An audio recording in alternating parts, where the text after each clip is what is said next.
Hi, I'm Heather Haig, and welcome to the Pause Before You Lead. My co host Alicia is taking some well deserved time away, and in her absence, I've put together a 4-part solo series exploring some of the leadership questions I've been thinking about. As always, this isn't about finding the right answer. It's an opportunity for us to pause, get curious, explore, and perhaps see something we haven't seen before. So join me in this conversation. This week, I'm exploring the question, how can leaders build collective thinking on their teams? This question is something I'm feeling leaders experiencing some pressure. My team has a lot of wisdom, and I need them to bring those diverse ideas to the table. We need more collective thinking in our meetings. And that pressure that leaders feel to be responsible for creating a collective thinking environment, I think sometimes is having outcomes that aren't necessarily the ones that leaders desire.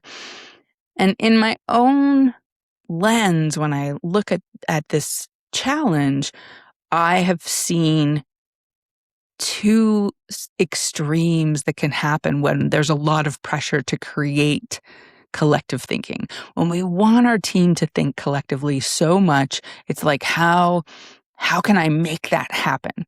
So on the one hand, in the design of the meetings, there's almost a performative over preparation to try and ensure that the team thinks collectively. And by that, I mean that instead of maybe just putting together a rough agenda, there's like a very carefully curated, designed agenda. And the content of that agenda is put together by the leader. And the questions that'll be posed in each section are clearly and craftily designed. And oftentimes, as the leader puts in so much thought before the meeting to create this environment, they come to a conclusion that they want the team to get to. And so with all of the thinking happening in advance of that meeting, there's very little room for the team to truly be thinking in a collective way. And in particular, in a creative way, because the destination was already determined when the agenda was being set. And I felt myself do this in a number of meetings that I've run, both in the past and sometimes I even feel it today, where I'll be really concerned with wanting to add value, and so like I need to perform as a leader. I need to set the tone. I need to lead the team through this, and that focus on the performance and the outcome gets in the way of collective thinking. So that is one extreme. On the other extreme is that complete removal from the conversation. So the leader says, I'm too heavily involved, so I'm just going to take a big step back. I'm going to remove myself from the conversation and let the team do the collective thinking on their own. And the benefit of that, of course, is you don't have a defined outcome. You haven't mapped all the content. So there are definitely benefits to stepping back. But what we tend to do in leadership is we step too far back. And the team doesn't necessarily have a clear direction for the conversation. It's too freeform jazz without structure. And so they're not getting to that, to creating and building on ideas. And as a result, it might feel like that didn't work either.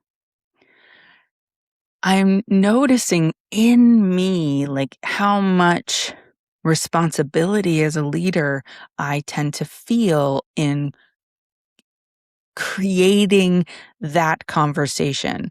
And I think, as I say this out loud, I think that the shift actually happens in the thinking that we have as leaders, which is to say, Does every conversation need to be a team collective thinking conversation? And when we get so focused on having the pressure to create that, maybe we miss that there are some times legitimately where the leader needs to do the thinking separate from the team and bring the ideas forward and focus on buy-in as opposed to that creative, diverse thinking environment. So before maybe we even are thinking about how do we design the content or the framework for the meeting is, does the meeting actually need collective thinking? What are the situations where we need collective thinking?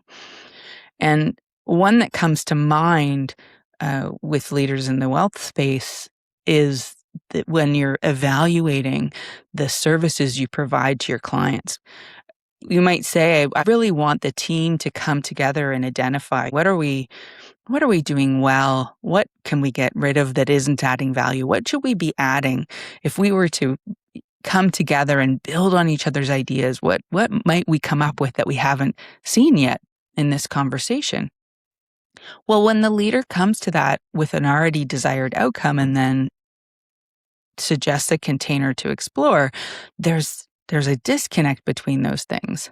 So once you've said, I want the team to think about and explore different ways of seeing client services, part of our job now becomes, and maybe this is the hardest part, is to step back, not in the instructions or in the design of the conditions for the conversation, but to step back and detach from the outcome and let the conversation flow in a way that the wisdom can rise and the possibilities can be uncovered without determination of an end result getting in the way.